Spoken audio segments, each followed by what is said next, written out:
Hello and welcome to The World Deciphered, a weekly talk show on national and global security brought to you by the Cipher Brief and featured exclusively on the Cipher Brief's YouTube channel. I'm your host, Cipher Brief CEO and publisher, Suzanne Kelly.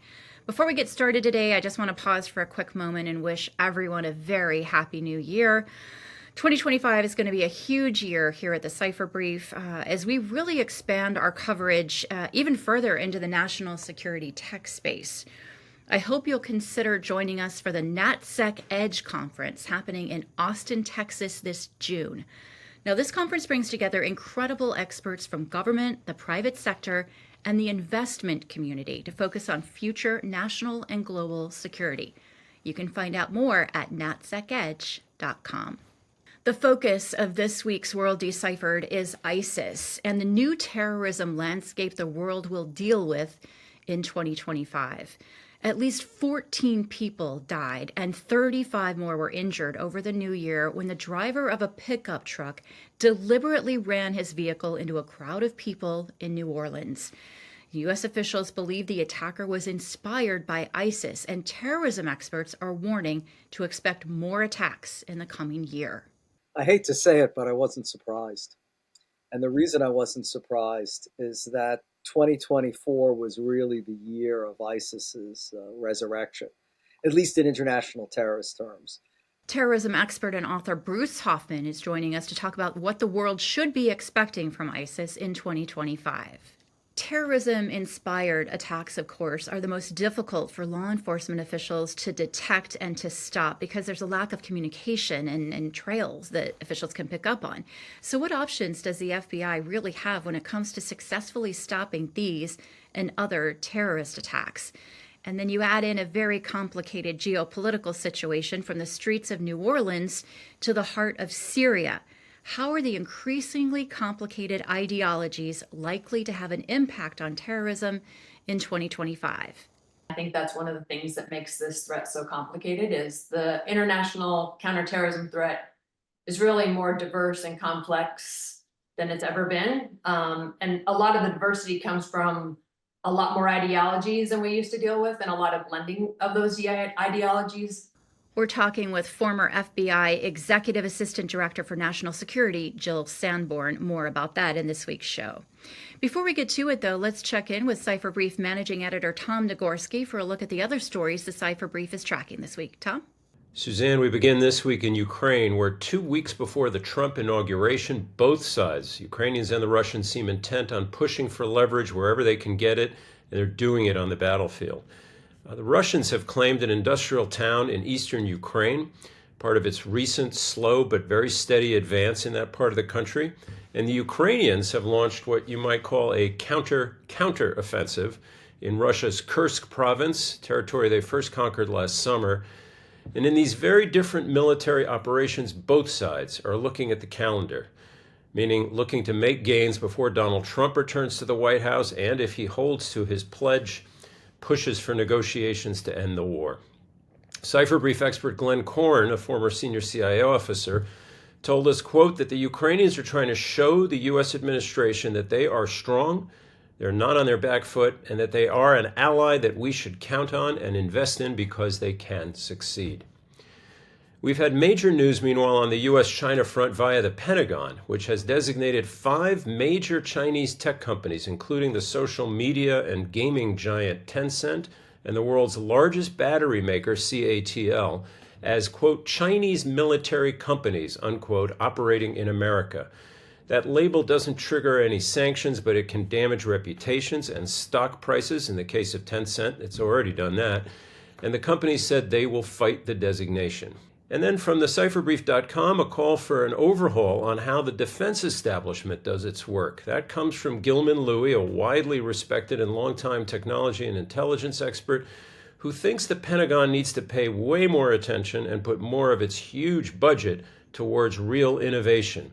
He argues that when it comes to smart weapons and innovation, quote, the current trajectory the U.S. is on is not a winning trajectory. We have to change the rate of speed and rate of change for us to make sure our adversaries don't catch us. And finally this week, some New Year's reading. We've posted a forecast for the year ahead. in the form of questions. 8 global security questions for 2025 and how the answers to those questions might shape the world in the year to come. Only at the Cipher Brief. Back to you, Suzanne. Thanks, Tom. Also on the cipherbrief.com this week, a focus on the Golan Heights and why 2 terrorism experts believe that plateau in the southwest corner of Syria should be the core focus of the incoming Trump administration's counterterrorism policy. This is a place where we can actually see this broader landscape, not only the counterterrorism challenges, but also the challenges that face us when we talk about this concept of great power competition, which I think has been often confused. I think, in U.S. policy, we've often treated counterterrorism and great power competition as 2 separately distinct things, and that, if we're doing one, we can't do the other. But Chris and I actually see these as pretty inextricably linked, and for one to succeed, the other has to as well. There's kind of an enabling function there. You can find the full opinion piece by Christopher Costa and Colin Clarke exclusively on the cipherbrief.com, and you can catch the full interview with Colin Clarke on the Cipher Brief's YouTube channel. Well, the year of ISIS's resurgence is how terrorism expert and author Bruce Hoffman characterizes 2024. So what does that mean for 2025? Bruce, I can't think of anyone better, quite frankly, to walk us through what we're looking at right now as we anticipate sort of the landscape for terrorists in 2025. Really interested to know from you, first of all, when you heard news of this latest ISIS-inspired attack, as they're calling it, in New Orleans at the beginning of the year, what went through your mind? I hate to say it, but I wasn't surprised. And the reason I wasn't surprised is that 2024 was really the year of ISIS's resurrection, at least in international terrorist terms. There were 5 significant attacks or derailed attacks. Started the new year exactly a year ago in Kerman, Iran. Iran is a police state, yet ISIS, in particular ISIS-K, their branch in Afghanistan, ISIS-K stands for Khorasan, which is the ancient Arabic name for that part of the world, carried out an attack, the 4th anniversary of the killing of Qasem Soleimani, the Islamic Revolutionary Guards Corps commander. 2 suicide bombers killed over 80 people. That to me was a wake-up call. I mean, ISIS-K we thought was on its back feet, is certainly when we left Afghanistan 3 years ago. The fact that it could pierce what would have been, I would think, a very secure environment, completely embarrass and humiliate the Iranian government with an attack on one of their most venerated figures. Now, admittedly, it was just cross-border. It wasn't a huge distance. But then there was an attempted attack on a church later last January in Istanbul that was foiled by a very alert police officer who lost his life. And then, of course, last March, we had that terrible attack at the Crocus Music Hall in Moscow, where 4 gunmen killed 130 people. And what worries me the most about ISIS is they've shown a proclivity over the past decade to attack what I would call celebratory events. In other words, concerts, sports events, major national events. In other words, events that were high visibility, but also where there were lots of people. There was public access, which meant they had a way of getting in. Just think about last August when the Taylor Swift concert had to be canceled in Vienna, Austria. But you can go back to the attack in Nice on Bastille Day in 2016, on a promenade when people are out on a national holiday in beautiful weather enjoying themselves, and 80 persons are killed when a truck mows them down. The terrible attacks in November 2015 at the Bataclan, where there was a heavy metal concert, and then at the National Sports Stadium, where France and Germany were playing a very important soccer game. So you see this pattern, the Ariana Grande concert in May 2017 in Manchester. And then the other reason I wasn't surprised is last October, the FBI fortunately thwarted a plot by someone connected with ISIS living in Oklahoma City who was planning to stage an attack on Election Day. So this ability of ISIS in the past year to project terrorist threats overseas had even come to the United States. Yeah. And there are 2 kind of aspects to this. There's the ISIS as the organization, where there is communication and there is direction about planning attacks. And then there is the ISIS inspired, which has always been a thorn in the side of law enforcement because you don't have the communication in the same way to be able to track and to be able to sort of understand what they're planning and when and where, which are, of course, really critical for stopping these attacks before they happen. How are you thinking about sort of how the terrorist groups today are functioning in terms of how they're communicating with each other? And then how are you thinking about the ISIS-inspired attacks, Bruce? I mean, what do you do in that case? You're absolutely right. The ISIS and even other terrorist groups proceed on parallel tracks. On the one hand, they'll organize or orchestrate terrorist operations. So the attack last March at the Russian concert venue, 4 men obviously trained, prepared, deployed by ISIS. But then you have an incident such as the tragedy last week in New Orleans, where an individual is somehow, and we still don't know, inspired, motivated, and ultimately animated to carry out an act of violence that is clearly situated within the context of ISIS. Otherwise, he wouldn't have had the ISIS flag, which even almost a week later is, to me, the biggest mystery. How did he get that flag? I mean, that's not something you order on the internet. We now know that he made 2 reconnaissance visits to Bourbon Street, to New Orleans, and also had traveled to Cairo. Maybe that's where he got the flag. We don't know. But this is quite interesting. But terrorist groups are deliberately, I think, pursuing this parallel track because, of course, just as you described, immense resources of intelligence and law enforcement is consumed attempting to identify these quote-unquote lone wolves or these lone actors who don't have the footprint or don't have the logistical or operational tail of an actual terrorist organization planning and plotting an act of violence. And you can see that it's very easy to be overwhelmed by the chatter, the noise, and not realize what is a threat. Or someone like Jabbar, the perpetrator of the New Orleans attack, where we're still completely uncertain how he became radicalized and what actually compelled him to carry out what clearly was a planned and premeditated attack. Undoubtedly.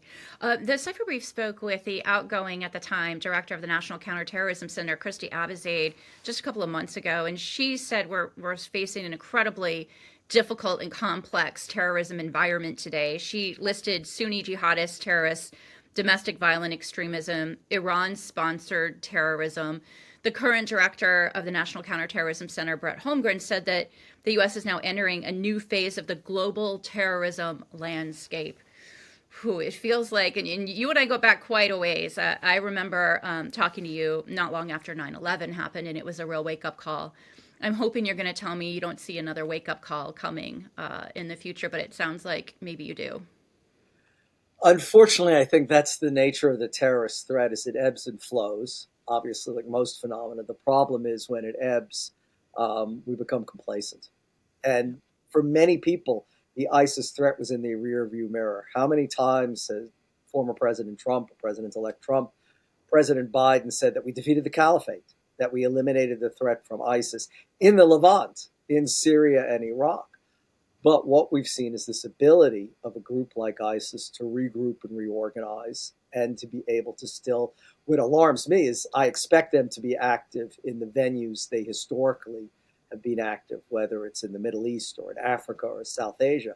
But the fact that they've been able to operate in 2 police states, Iran and Russia, for example, that they've been able to strike in Turkey, nearly succeed in carrying out an attack in Vienna, and now they're in the United States, I mean, shows that we can't afford to be complacent and have to be vigilant.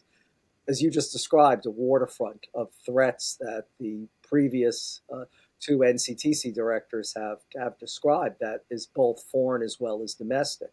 And extremists in the United States on both ends of the spectrum, but also an array of Islamist groups, whether they're Sunni or Shia. Yeah. Let's talk about Syria for a moment, because obviously what's happened there with the overthrow of Bashar al-Assad, the takeover of the government by this new group that has traditionally had in the past some ties to al-Qaeda, there's a lot of concern and nervousness about what might happen there. What would you be looking for right now on the ground, or I'm sure what are you looking for right now that's going to give us some indicator as to what this new government is going to, I guess, allow or be able to control in Syria, and the opportunity that any kind of vacuum might present for these groups to really thrive there? Mm-hmm. Well, let me start with the vacuum, because I think that is a real danger, and it was another reason why, although I wasn't surprised by New Orleans, was still shocked by the carnage, and that this occurs on New Year's Day when people are celebrating. But why I wasn't surprised is terrorism never occurs in a vacuum. It always reflects the currents in societies. It always leverages off of conflicts in other parts of the world, takes advantage of political polarization, for example. And in Syria right now, look, ISIS's raison d'etre, apart from creating this transnational caliphate that was ruled by Sharia law, was also to overthrow the regime of Bashar al-Assad, to wipe away all of the anti-Islamic, apostate, dictatorial regimes, precisely like the Assads. They didn't do it. They failed. Hayat Tahrir al-Sham succeeded. Well, no terrorist group will willingly ever go into oblivion, will ever become irrelevant. So I actually was very concerned that because of what's going on in Syria, ISIS was out to reassert itself, probably in another corner of the world, to show that it's still relevant, to show that it's still there, and to try to steal some of that limelight or thunder from Hayat Tahrir al-Sham. From my perspective, Hayat Tahrir al-Sham is going to experience, I think, considerable difficulties in gaining control over Syria. There are a number of different factions, armed factions there that are backed by various states that aren't willingly going to necessarily subordinate themselves to HTS. HTS's pedigree suggests a more nefarious intention than they might be admitting, or certainly they've tried to rebrand and refashion themselves. That is certainly clear. They say some of the right things, but we still have to remember that the core leadership of HTS were all former Al-Qaeda. Mm-hmm. I mean, these were all people that swore allegiance to Al-Qaeda, that went off to Iraq to fight, including al-Jawlani himself, who has, without, I think, much doubt, has the blood of U.S. service personnel on his hands because he fought with Al-Qaeda in Iraq in the 2000s. So have they really changed? I'm skeptical, and there are certainly signs there that their tolerance for minorities, for other religions, only goes so far, especially for women. I suppose we'll see, but I think we do have to be very cautious. We've sort of seen this movie before. If you reread the great book by Kim Gaddis, Black Wave, I mean, her chapter describing the revolution in Iran, I mean, it reads like, except for the fact that there was no social media back then, instead it was audio cassettes of Ayatollah Khomeini. The whole thing sounds exactly as what is played out in Syria today. Mm-hmm. It's actually somewhat disturbing when you do take a moment to look back and see that we actually have been here before, and we still haven't figured out a way out of this yet. Not to minimize and say that these are easy problems, because they're most certainly not. When you look now, at what's happening in Gaza, many folks have said that they fear that what's happening there is really inspiring a whole new generation of terrorists as well. They need a place to put their anger, and that's generally how these people get inspired or pulled into these groups. When you look at Afghanistan, when you understand that the United States is due to pull out of Iraq next year, when you look at Yemen, and then you think about, not only the strength of these groups in their regions, but their ability to once again start to plot attacks in the U.S. or in places, as you mentioned, like Russia, where this is a little bit more surprising. What are you thinking in terms of the evolution in 2025, Bruce? Well, it's interesting that you brought up Russia, because even going back to Al-Qaeda's early statements 2 decades ago, they put Russia exactly in the category of infidels who they were opposed to. So it's not at all surprising that Islamist groups are attempting to operate there as well. Basically, the rundown that you gave, that's very accurate, I think suggests that there's plenty of reasons and justification for terrorism worldwide. I think it is curious, but also beneficial that we haven't seen, at least in the United States, a lot of fallout in terms of terrorist attacks from Gaza. We've seen a lot of protests. We've seen a lot of activity on campuses. We've seen various public action groups mobilizing, closing down traffic, let's say, on the way to LaGuardia Airport or JFK Airport, or closing down 295 in Washington, D.C., things like that. But we haven't seen that much terrorism, fortunately. I think one of the problems that you note, especially with the U.S. leaving Iraq, is, as a counterfactual, it would be interesting to pose the question: if the United States had not left Afghanistan, would ISIS still be in its box?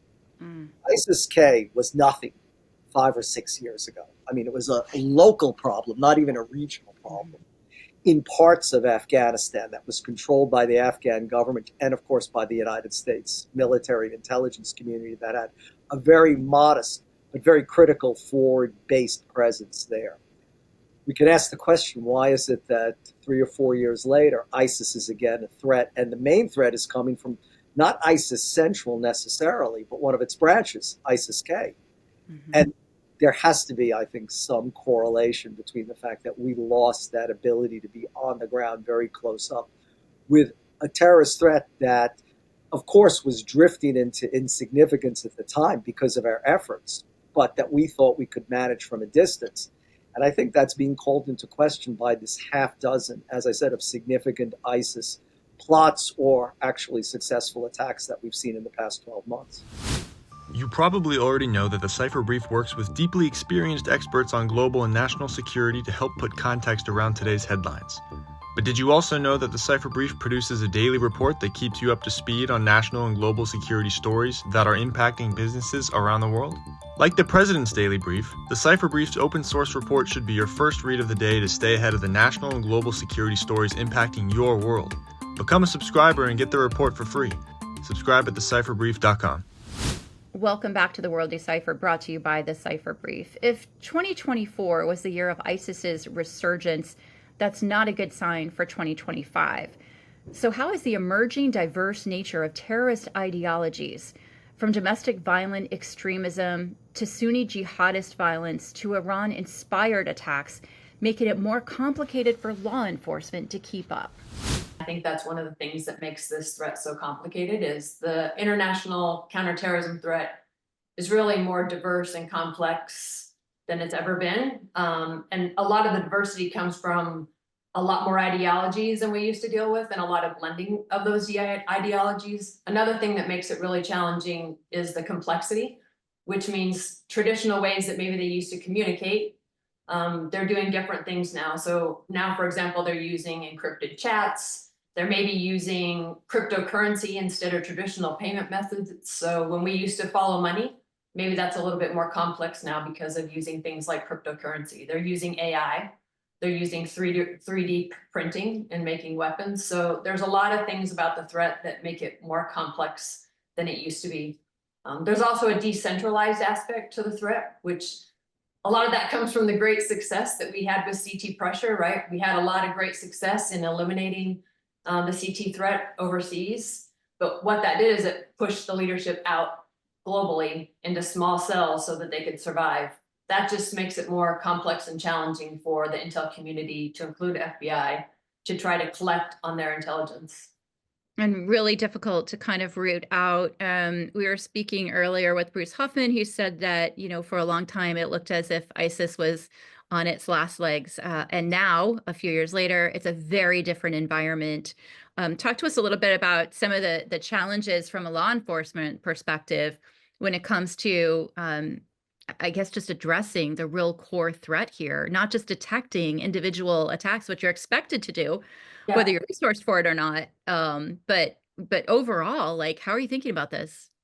Yeah, I think, for law enforcement, rightfully so, since post 9/11, the mentality has been detection and prevention, right? This isn't a traditional law enforcement problem where you hold the individual accountable after the act happens. This is a different law enforcement problem in that there's an expectation that we detect and we prevent, and that's difficult. And what makes it difficult is having the right authorities and the right collection tools so that you can get indicators and warnings that somebody is radicalizing and maybe mobilizing. And as we saw with the events in New Orleans, the most complicated threat when you think about counterterrorism is the lone offender and that homegrown violent extremist, and why it's most complicated and probably the hardest for law enforcement and the intelligence community is, where do you find those indicators and warnings, right? You have much less dots to connect when you have somebody who in a very insular manner can become radicalized and mobilized from their own home without any indicators and warnings. So it's very challenging. It's a no-fail mission, right? Like the expectation is you detect and prevent, not hold them accountable after the fact. Yeah. And, it seems like the environment has changed so much just in the last decade. And a lot of the groups were, using magazines to reach out. They're really doing a lot of social engineering as well to sort of go after these recruits and people, particularly in the United States, who might be struggling, might be having problems. And those lone wolves were really, really difficult to find. Is that still the case? And do you see any possibility of making something like that easier? No, I mean, 100%. I think probably the things that law enforcement and the intelligence community need the most when it comes to sort of that insular, homegrown, violent extremist, lone offender threat is for that added, statement, see something, say something. What we have found is when you go back and you look at an attack and you sort of dissect all the things that happened leading up to the attack, you do a timeline, you interview family, you look at social media, almost every single time somebody close to the individual knew something was happening, something was changing about it. They call it the bystander effect, I believe. And NCTC and DHS and FBI done great in sort of putting out those things that people should look for as far as behavior changes. But you really do need the community and for people to look for signs that somebody's normal is changing and maybe they're radicalizing and mobilizing, or you won't be able to get inside sort of that insular lone offender threat. After 9/11 happened, the FBI really changed dramatically in terms of its overseas footprint and how much of FBI's attention and focus was overseas in areas where a lot of these terrorist attacks may be being planned. How do you see that changing in 2025 or the years ahead? I think it's incredibly important. I mean, I spent a vast majority of my time on what Director Mueller stood up back then, which was the counterterrorism fly team to deploy all over the world to try to be ahead of the threat. I think when you think about the international threat, the more we can do work overseas across the ocean before it emanates here in the United States, the safer we're going to be. And so I think it's incredibly important. But going into 2025, that landscape has changed too, right? We don't have the same international footprint that maybe we had in 2002 and 2004.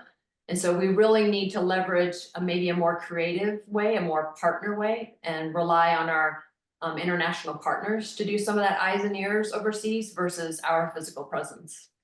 Yeah, that's always been something that people who study terrorism have said all along, that those allies and partnerships are so critical for information sharing purposes. That some of those avenues that were in existence 20 years ago, for example, between the United States and Russia, when it came to sharing information on terrorism, at least, that was one part of that relationship that some people considered actually pretty solid. But it's a very different world now. How much does the whole changing dynamic of the global environment concern you when it comes to being able to detect some of these terrorism? Are we just creating an opportunity for more terrorists? I do think the terrorists are swimming in sort of the chaos that the world is in right now, right? Like all these different events that are happening, relationships among countries who used to be allies that are now maybe adversaries. Terrorists look for places where they have A, opportunity, and B, fractures. And so the more the world gives them to edge their way into those fractures and opportunities, makes it harder for those of us that are trying to detect and prevent. So 100% all the things that are going on in the world are giving them an opportunity to seize on a fracture in a relationship and a potential opportunity. All right, and just a quick reminder to check out the full interview with former FBI Executive Assistant Director for National Security Jill Sanborn on the Cipher Brief's YouTube channel. Okay, from the gossip files of the dead drop this week, regardless of what happens when President-elect Donald Trump takes office later this month, it's promising to be a brave new year for Ukraine. The Ukrainian Defense Innovation Fund, known as Brave One, isn't waiting around to see if there will be a negotiated settlement to end the war in Ukraine.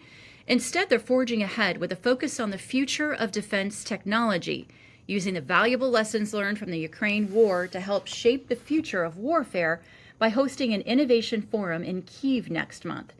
Now, our own spies tell us that Cipher Brief expert and former CIA Director General David Petraeus will be sharing his thoughts on some of the battle-tested defense technologies that are changing the nature of war, not just in Ukraine, but globally. And that's just a sneak peek at the national security gossip you'll find in this week's Dead Drop. You can check out the rest of it. It is now available for pickup at thecipherbrief.com. And that's it for this episode of The World Deciphered. I encourage you to stay up to speed on what's happening in the world by subscribing to thecipherbrief.com. That way you'll have access to our open source report that's published every Monday through Friday, telling you exactly what's happened in the world over the last 24 hours when it comes to national and global security, and then layering in expert perspective on what it all means. I hope to see you here again at The World Deciphered next week. I'm Suzanne Kelly. See you next time.